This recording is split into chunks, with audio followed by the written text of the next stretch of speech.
Assalamualaikum warahmatullahi wabarakatuh. Alhamdulillahirabbil alamin wa bihi nasta'in ala umuri dunya waddin. Assalatu wassalamu ala asyrofil anbiya'i wal mursalin sayyidina wa maulana Muhammadin wa ala alihi washabihi ajmain amma ba'd.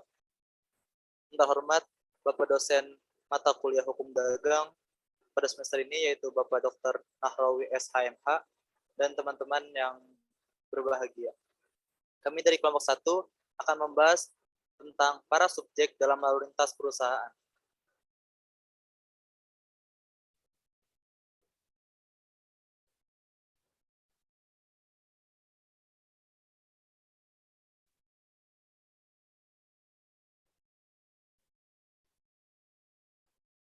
Nah, yang dimaksud para subjek dalam lalu lintas perusahaan ini, subjek itu adalah subjek hukum. Nah, lalu subjek hukum dalam hukum dagang yang terbagi menjadi dua. Yang pertama ada manusia atau individu, yang kedua badan hukum atau person. Nah, arti manusia sebagai subjek hukum yaitu manusia pribadi atau naturally person sebagai subjek hukum mempunyai hak dan mampu menjalankan hak yang dijamin oleh hukum yang berlaku. Menikmati hak-hak kewarganegaraan tidaklah bergantung pada hak kenegaraan. Itu terdapat pada pasal 1 KUH Perdata. Lalu dalam pasal 2 KUH Perdata di mana isinya adalah seorang anak yang ada dalam kandungan seorang perempuan dianggap sebagai telah lahir bila mana kepentingan si anak menghendakinya, dan apabila si anak itu mati sewaktu dilahirkan dianggap itu tidak pernah ada. Nah, terdapat pengecualian dalam pasal 2 KUH Perdata ini, yaitu anak yang dalam kandungan dianggap telah lahir apabila kepentingan anak menghendaki. Bila si anak meninggal pada saat dilahirkan atau sebelumnya, maka dianggap tidak pernah ada. Dalam pasal ini disebutkan tentang mengatur secara fisik anak dalam kandungan. Dianggap ada apabila kepentingan anak itu menghendaki. Umpamanya jika ada seorang mewariskan harta atau meninggalkan harta kepada si anak yang akan lahir, tetapi bila adanya anak itu tidak mempunyai kepentingan, dianggap secara real tidak ada. Contohnya seperti seorang ibu sedang hamil, pergi nonton bioskop atau naik bus tidaklah diminta untuk membayar 2 karcis, karena kepentingan anak tidak ada terhadap tontonan atau bus tersebut. Lalu yang kedua yaitu badan hukum atau person. Badan hukum merupakan kumpulan manusia pribadi atau natural person atau kumpulan badan hukum seperti perusahaan terbatas atau PT, koperasi yang mana sesuai Undang-Undang Nomor 25 Tahun 1992. Nah, dalam teori Van Het Ambedlich-Vermeulen atau teori harta karena jabatan yang diajarkan oleh Holder dan Bender, menurut teori ini badan hukum adalah suatu badan yang mempunyai harga yang berdiri sendiri yang dimiliki oleh badan hukum itu, tetapi oleh pengurusnya dan karena jabatannya ia diserahkan tugas untuk mengurus harta tersebut.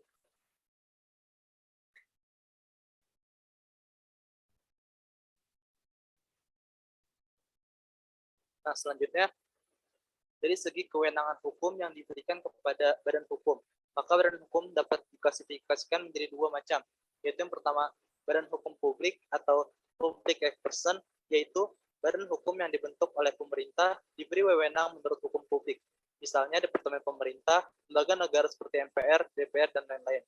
Dan yang kedua, badan hukum privat atau sipil atau private person, yaitu badan hukum yang dibentuk oleh pemerintah atau swasta, diberi kewenangan menurut hukum perdata.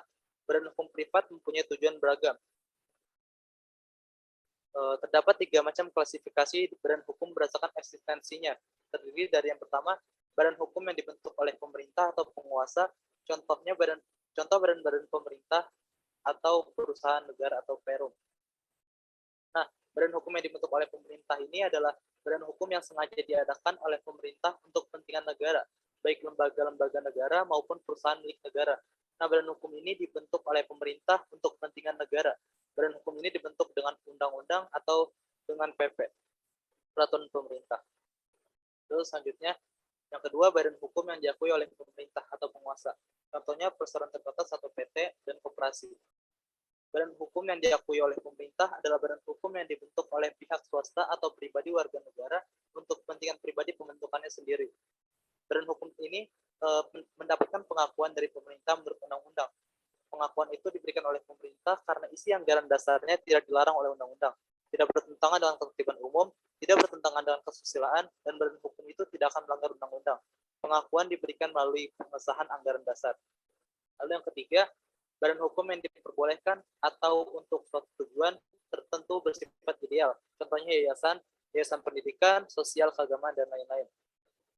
Nah, badan hukum yang diperbolehkan adalah yang tidak dibentuk oleh pemerintah dan tidak memerlukan pengakuan dari pemerintah menurut undang-undang, tapi diperbolehkan karena tujuannya yang bersifat sosial ataupun bersifat mencari keuntungan seperti pendidikan, ilmu pengetahuan, keagamaan, kebudayaan, berupa yayasan, dan perusahaan yang berbadan hukum atau perseroan terbatas. Baik, materi selanjutnya akan disampaikan oleh saudari Naila Sofa. Kepadanya dipersilakan.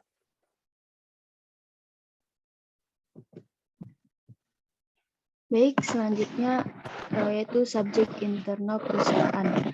Yang pertama ada komisaris. Dewan komisaris bertanggung jawab atas pengawasan perseroan sebagaimana yang dimaksud dalam pasal 108 ayat 1 UU PT, yaitu dalam hal melakukan pengawasan atas kebijakan pengurusan. Jalannya pengurusan pada umumnya, baik mengenai perseroan maupun usaha perseroan, dan memberi nasihat kepada direksi. Selanjutnya,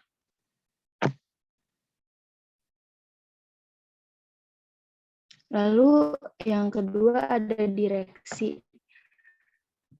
Menurut pasal 97 ayat 2 UU PT, setiap anggota direksi bertanggung jawab penuh secara pribadi perseroan apabila yang bersangkutan bersalah atau lalai dalam menjalankan tugasnya.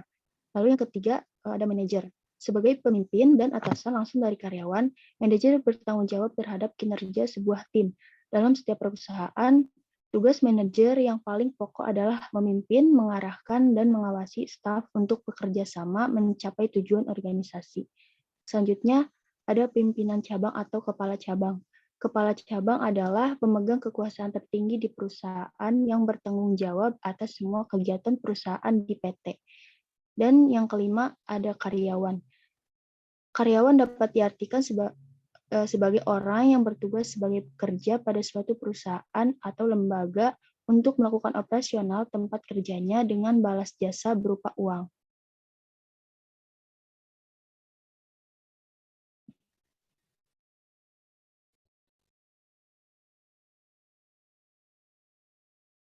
Selanjutnya, subjek eksternal perusahaan. Ada agen atau distributor.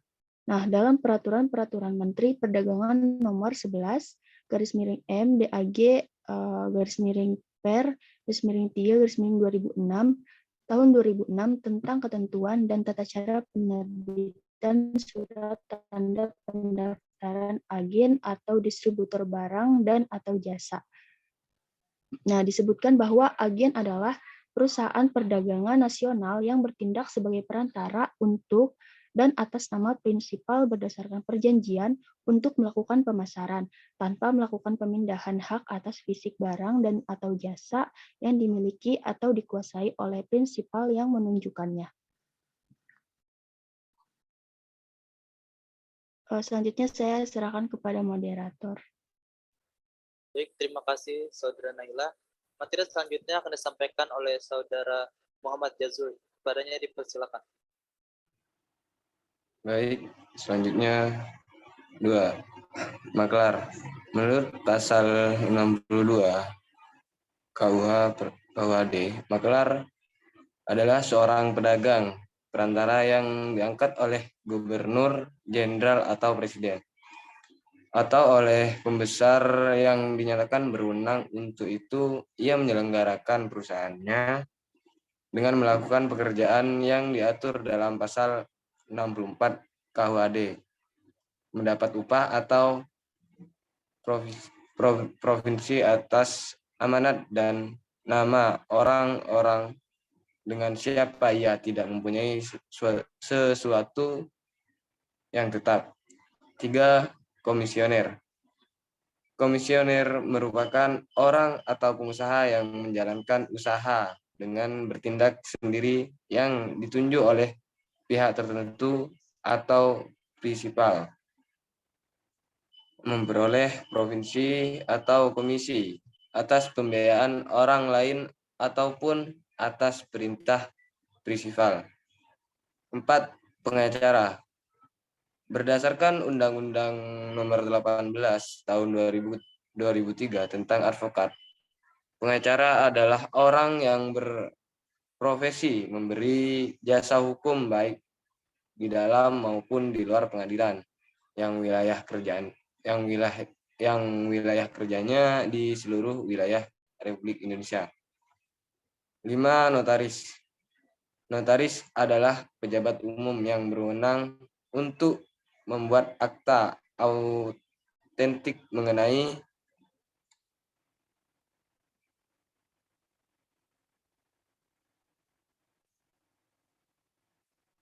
B. Hubungan hukum para subjek. 1. Firma. Firma adalah persekutuan antara dua orang atau lebih untuk menjalankan suatu badan usaha tanpa bentuk badan hukum dengan nama bersama dan bagian hasil antara para sekutu. Internal AD firma dan KUH Perdata sebagaimana diatur dalam pasal 1 dan pasal 15 KUH Perdata. Sedangkan eksternalnya terkait hubungan eksternal firma berlaku dalam pasal 17 sampai 18 KUHD. 2. CV. CV atau persekutuan komanditer adalah badan usaha tidak berbadan hukum yang memiliki satu atau lebih sekutu komplementer dan sekutu komanditer. Internal ADCV dan KUH Per sebagaimana diatur dalam pasal 1 dan pasal 15 KUHD. Sedangkan eksternalnya sama halnya dengan firma. Masalah hubungan eksternal CV juga meliputi masalah subjek yang berwenang mewakili CV melakukan perbuatan hukum dan yang bertanggung jawab atas pelaksanaan pelunasan kewajiban CV terhadap pihak ketiga. 3. PT. PT adalah badan usaha berbadan hukum yang modalnya terdiri atas saham. PT ini memiliki 3 organ direksi, dewan komisaris, dan rapat umum pemegang saham. Hubungan internal dan eksternal subjek PT diatur dalam UU Nomor 40 Tahun 2007 tentang Persero. Selanjutnya,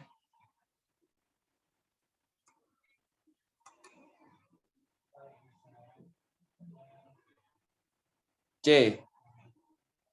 Para subjek dalam Undang-Undang Ketenagakerjaan. Ketenaga kerjaan adalah segala hal yang berhubungan dengan tenaga kerja pada waktu sebelum, selama, dan sesudah masa kerja.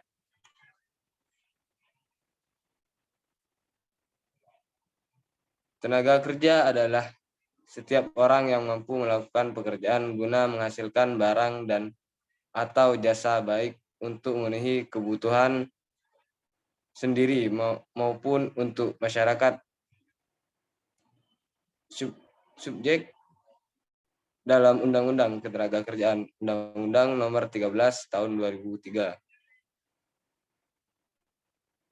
Pekerja atau buruh adalah setiap orang yang bekerja dengan menerima upah atau imbalan dalam bentuk lain. Kedua, pengusaha adalah orang perseorangan, persekutuan, atau badan hukum yang menjalankan suatu perusahaan milik sendiri. Ketiga, perusahaan adalah setiap bentuk usaha yang berbadan hukum atau tidak memiliki orang perseorangan, persekutuan, atau badan hukum baik milik swasta maupun milik negara yang memperkerjakan pekerja atau buruh dengan memberi upah atau imbalan dalam bentuk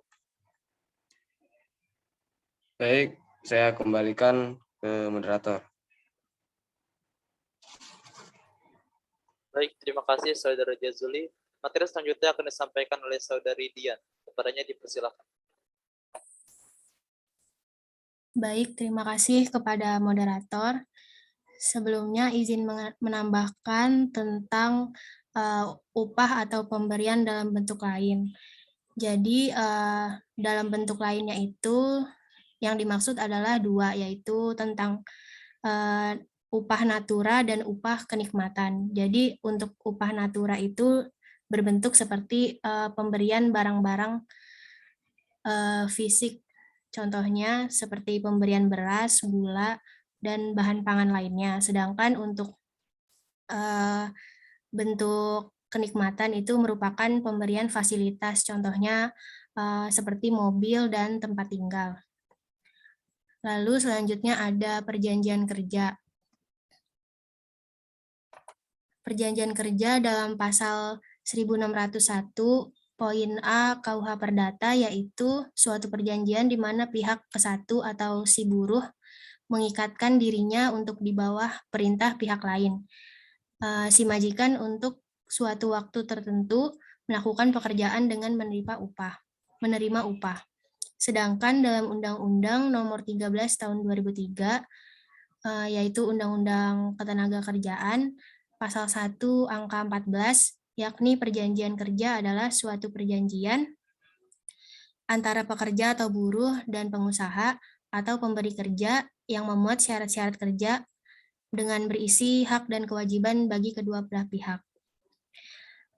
Adapun unsur-unsur dalam pengertian perjanjian kerja terdiri dari beberapa bagian diantaranya. Yang pertama itu adanya unsur work atau pekerja, kedua adanya unsur perintah, ketiga adanya unsur upah. Jadi di dalam perjanjian kerja itu pastinya terdiri dari pihak-pihak atau pekerja dan pengusaha. Lalu ada unsur-unsur perintah, contohnya itu misalkan hak dan kewajiban bagi si pihak tersebut, dan ada unsur upah. Jadi nanti di dalam perjanjian kerja akan dipersetujui dan disepakati bagaimana upah yang akan diberikan bagi si pekerja tersebut. Lalu ada syarat sah perjanjian kerja, merupakan hubungan kerja antara pengusaha dengan tenaga kerja. Syarat sah perjanjian kerja merupakan hubungan antara pengusaha dengan tenaga kerja. Selanjutnya saya kembalikan kepada moderator. Baik, terima kasih Saudari Dian. Materi selanjutnya akan disampaikan oleh Saudari Laras. Kepadanya dipersilakan. Baik, terima kasih moderator. Saya akan melanjutkan di mana perjanjian kerja ini harus memenuhi syarat sah suatu perjanjian sebagaimana diatur dalam pasal 1320 KUH Perdata. Ketentuan ini juga tertuang dalam pasal 52 ayat 1 Undang-Undang Nomor 13 Tahun 2003 yang menyebutkan bahwa perjanjian kerja dibuat atas dasar satu, kesepakatan kedua belah pihak, dua, kemampuan atau kecakapan melakukan perbuatan hukum, ketiga, adanya pekerjaan dan diperjanjikan. Yang keempat, pekerjaan yang diperjanjikan tidak boleh bertentangan dengan ketertiban umum, kesusilaan, dan ketentuan peraturan perundang-undangan yang berlaku. Perjanjian kerja dapat dibuat dalam bentuk tertulis atau lisan pada pasal 51 ayat 1 Undang-Undang No. 13 tahun 2003. Secara normatif, bentuk tertulis menjamin kepastian hak dan kewajiban para pihak, sehingga jika terjadi perselisihan akan sangat membantu proses pembuktian. Dalam pasal 54 Undang-Undang Nomor 13 Tahun 2003 menyebutkan bahwa perjanjian kerja yang dibuat secara tertulis sekurang-kurangnya memuat keterangan yang A itu nama, alamat perusahaan dan jenis usaha, yang B itu nama, jenis kelamin, umur, dan alamat pekerja atau buruh, yang C itu jabatan atau jenis pekerjaan, yang D itu tempat pekerjaan, yang E besarnya upah dan cara pembayaran, F-nya itu syarat-syarat kerja yang memuat hak dan kewajiban perusahaan dan pekerja atau buruh, yang G itu mulai dan jangka waktu berlakunya perjanjian kerja, yang H itu tempat dan tanggal perjanjian kerja dibuat, I itu tanda tangan para pihak dalam perjanjian kerja. Slide selanjutnya. Yang E itu penyelesaian perselisihan perburuhan atau ketenagakerjaan dan peradilan industrial. Berdasarkan Undang-Undang Nomor 13 Tahun 2003 tentang ketenagakerjaan dalam pasal angka 16 mengartikan hubungan industrial adalah suatu sistem hubungan yang terbentuk antara para pelaku dan proses produksi barang dan atau jasa yang terdiri dari unsur pengusaha, pekerja atau buruh dan pemerintah yang berdasarkan nilai-nilai Pancasila dan Undang-Undang Dasar Republik Indonesia tahun 1945. Undang-Undang Nomor 2 Tahun 2004 tentang penyelesaian hubungan industrial menjelaskan bahwa perselisihan hubungan industrial yang dimaksud adalah mengenai perbedaan pendapat yang menyebabkan pertentangan antara perusahaan atau gabungan pengusaha dan dengan tenaga kerja atau buruh atau serikat pekerja atau serikat buruh karena adanya perselisihan terkait hak, perselisihan kepentingan, perselisihan mengenai pemutusan hubungan kerja, dan perselisihan antara serikat atau pekerja serikat buruh dalam perusahaan. Ada jenis-jenis perselisihan mengenai hubungan industrial yang sering terjadi di Indonesia antara lain yang kesatu itu perselisihan hak muncul akibat tidak terpenuhinya hak serta adanya perbedaan pelaksanaan maupun penafsiran dari antara undang-undang, kejanggalan perjanjian kerja, peraturan perusahaan, dan perjanjian kerjasama. Yang kedua itu perselisihan kepentingan ini terjadi dalam hubungan kerja yang tidak memiliki kesesuaian pendapat, misalnya kenaikan gaji, uang makan, transportasi, dan premi dana lainnya. Yang ketiga itu perselisihan pemutusan hubungan kerja PHK. Adanya perselisihan karena perusahaan atau perusahaan melakukan pemutusan hubungan kerja PHK. Misalnya perbedaan hitungan pesangon yang diterima pekerja atau buruh berdasarkan Undang-Undang Ketenagakerjaan dengan peraturan perusahaan. Perselisihan antara serikat pekerja atau buruh dalam suatu perusahaan. Perselisihan antara serikat pekerja maupun buruh umumnya terjadi dalam satu perusahaan. Slide selanjutnya.